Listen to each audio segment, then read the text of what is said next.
إن الله وملائكته يصلون على النبي يا أيها الذين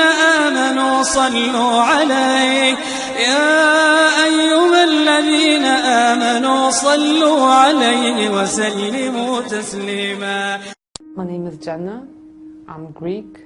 I was born in Germany and I grew up in a very strict traditional Greek Orthodox family.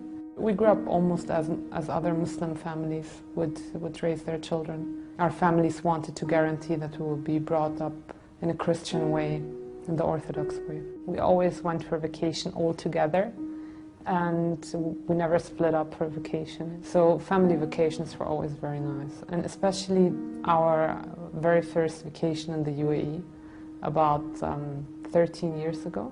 I was like 12, 13 years old, and the first week we stayed in the country, we did a tour all over the UAE.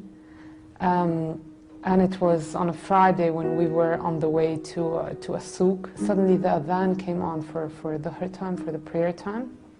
And everything stopped. People stopped their cars, took their prayer rugs and just go out and pray on the streets. The sound of the adhan was something that changed something inside of me. And subhanAllah, I don't know what it was, but it never left me, kind of. It changed something and it stayed. And I just wanted to know what it means, what it actually says. I was a person that I did not want to hear the subject death at all. I didn't want to hear about death. I used to leave conversations when it comes to death, and I never attended funerals. My uncle died in front of my eyes, taking his last breath, and that was the thing that changed a lot inside of me. I just started feeling that this life isn't exactly what I thought it is, and we're investing too much time and energy on things that could be gone in a second time. And because after the death of my uncle, I faced a time where I used to wake up 3 times in the night going to check if my father is breathing, if my mom is still breathing. Constant fear of death because you think that this is the end. That made me strongly start researching again about Islam. I researched before about other religions as well, but I could not find any truth in there or anything that will convince me. When I started reading about Islam, I found all the answers that I could not find in my own religion. The fact where I got really convinced was when I read the biography of Prophet Muhammad ﷺ. It reminded me so much of what we used to know and read about Jesus, Isa, alayhi salam. So I started reading, and this person seemed to be such a noble person with such amazing characteristics, with a personality that I think I've never read something similar like that before. After reading the biography, I was convinced that everything I know about Islam, I have to delete it and just start reading from zero onwards and get my own research and get my own facts about this religion, because obviously everything I knew before was wrong. It didn't take a long time to find out that Islam is the truth and that there can't be any other religion in the world than this. Although I got convinced about Islam, I was scared to say the Shahada. I was like, yeah, it's the right thing. I might, take this logic and this way of life inside of me, but I won't ever be able to accept Islam because of my parents and my family. I knew that they will never accept it, and that if they would ever get to know something like that, my life would change dramatically. So I met a girl in Germany. She's from Egypt. Her name is Noha. She helped me a lot because I met her right when I started praying to find the truth, to get more courage in what I'm doing. We got to know each other, we talked about Islam, she started explaining everything to me, all the questions that I had, because I was convinced, I knew it's the truth, I knew my religion is wrong, and that I couldn't live like that. After meeting Noha, I think 1 or 1.5 months later, I took my Shahada in Germany, in the student dorms. It was supposed to be just me and her, but somehow Muslim students get to know that someone is going to convert to Islam. So I had about 20 people in the room afterwards. So alhamdulillah, I had many witnesses. Alhamdulillah, alhamdulillah, I took my shahada, and I will never forget that day, and I will never forget my first prayer. Going back home wasn't that scary as driving towards saying the shahada. I think that day, my whole life, I mean, shaitan was playing so much with my feelings. I think my whole life passed in front of me like a video stream.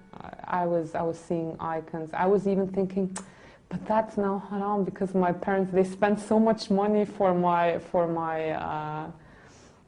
the party of my baptism, you know, that's the whole party. I was thinking really weird things, I don't know. So yeah, after taking my shahada, I was completely calm. I think I never slept that well as that night, alhamdulillah. And then what I remember very well was the first morning, because I woke up and I know I have to pray Fajr. And I don't know where to pray Fajr because my family's in the house. No one knows I'm a Muslim. And now I have to hide somewhere. Obviously, I can't hide in the bathroom to pray. My room is not, it's just a loft, so I can lock a door. So I went down the basement and I prayed in my father's gym room. And I could hear him, I was praying. And although in prayer, especially after I took my shahada, my prayer was like, you could enjoy every second. It used to take half an hour for me to finish one prayer. Although I didn't even know how to say all the words right.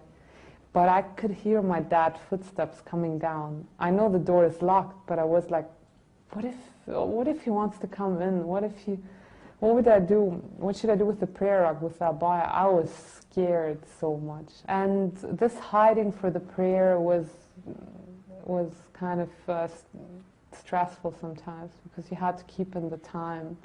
But alhamdulillah, it was an amazing period of time. Right after my shahada, it was a very nice time. These 6 months where my family didn't know, and I had all the time to improve my knowledge about Islam because I knew that the time will come where my parents know and the questions will start. 6 months later, my family kind of figured that something has changed. My mother found a week or two later that she found my abaya and my prayer rug, and she was completely convinced that I had converted to Islam. They hoped while taking me to Greece and I won't have my friends there anymore and I might forget about Islam and they will be able to get me back. After they find out that I converted to Islam, my mother asked me to leave the house. She told me that I'm not their daughter anymore. She was crying and she was screaming and she was asking me how I could do something like that to them and how I could accept a religion like that, a bad religion, how I could leave Christ and accept something, a person like Muhammad who used to hit and do and wars and blood and things that is not true, and she doesn't know, she doesn't have knowledge about it at all. And in that stage she's so angry and you can't talk to her, you can't make her relax and calm down, and you just feel so helpless. And there is nothing worse than seeing your mother crying because of you, because of something that you decided to do in your life. So she asked me that day to leave the house. She gave me my things and she said I have to leave the house. She does not have a daughter. I died for them, and even if she dies, she does not want me to go and visit her in her grave. She doesn't want to have anything to do with me anymore. After all that, I still stayed for about 5 months in Greece, and I tried everything I could with my family in order to make them accept my conversion. For 5 months I had everyday humiliation. One thing I still don't understand is where I got all the strength and all that sabr to go through that time. I mean, every night I used to pray and just cry and pray for strength to face the next day. I had, subhanAllah, during that time, my first Ramadan. My first Ramadan I had to spend it all by myself in Greece while having my family bombarding me with insulting Prophet Muhammad, insulting the religion of Islam, insulting me. It's very difficult, and I never felt bad about, I never kept something like that inside of me. I forgave them for everything they did because I know that they don't know and they can't understand. And because of the media, which is the worst thing that's going on in the world at the moment, these people are afraid. My mother thought that I joined an organization. She was asking me, all these people that I have on the internet, that I'm chatting with, friends, where do they come from? Do I know? Did I join any organization? Do I have anything to do with terror? That's what she had in mind after she knew that I converted. I started thinking that I have to leave Greece. So I started looking for jobs in the Middle East. And I found a job in a German company here in Dubai. And that's how I came. I think I prayed a zillion istikhara before coming here, because it was a very big step, and I could not imagine my life all of a sudden on my own without my family. I was always depending on my family. I never worked in any other place than my family's businesses. And I felt that it would be very difficult. Of course, I did not tell my family anything. I just took an airplane and came. Hours before my flight, I told my sister that I'm leaving. So I just took an airplane and I came here with just a few euros in my pocket. And I don't know, honestly, again, where I got the strength and the courage to just leave everything and come. Alhamdulillah, I faced very difficult times. It was tough, but I never regret any step that I took in the path of Islam, never. And if it would happen again, I would do exactly the same things again.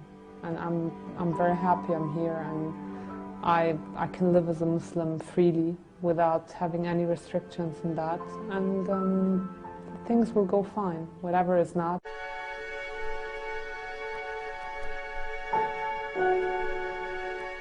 The travel was a half-empty airplane. I was crying non-stop from Athens to Dubai, and yeah, because it was difficult. I know you think about all the things that happened before, and it's like a cut, and you start completely new, and you know that there is no coming back. Yeah, so I came here. I started working. It was a bit lonely in the beginning because I didn't know a lot of people here. Actually, I didn't almost know anyone, and I wanted to find an Islamic center in order, to get back into watching lectures, learning more, and meet maybe other people that might have converted to Islam. I always used to go to the Islamic center in Satwa, and I met there, alhamdulillah, a lot of people. I met Pamela. I will never forget about this, because we had class. We had this class, and I was late, like often, so I came in and she was sitting there, and I saw her, and I was thinking, why is she sitting there, with sunglasses in the classroom? And she was staring at me the whole time, so I didn't really feel like comfortable. It was very, and then... I wasn't staring at her because she was weird or something, just because she looks exactly like my middle sister. And when she came into the classroom, I felt like I saw my sister. I felt like, okay, I'm going to go hug her, it's perfect. She's converted, she looks like my sister, it's a good substitute. Yeah, and since this day we're in touch, Alhamdulillah. You get very close to people that converted too, because... We don't have our families here, right? Yeah. And no matter how less or more, everyone has issues, and everyone gets, quite lonely, and everyone faces problems after conversion. Alhamdulillah, I think that once happens because God just wants to test our sincerity in this subject. And secondly, it makes your iman very strong. It makes you tough when you pass problems. Yeah. Pam, sometimes she calls me, she's like, if it wouldn't be for Islam, I would be in a mental clinic now. And she's right, it's like that. If it wouldn't be for Islam, you would not be able to go through all that. Islam just gives you every time you pray, you get so much strength, This thing, I remember before, my life before Islam, and you have issues and problems, and people smoke, or they drink, or they do a zillion things in order to calm down. In Islam, you just have to pray. And you feel the presence of Allah. I mean, I've never done a dua, it will not come. After a week, 10 days, 2 weeks, a month, it will come, it will work. Of course, I don't make dua, please let me win in the lottery, which is haram anyways, But dua for things that are reasonable. I mean, God is there. He just wants you to get back to Him, to get your strength from Him.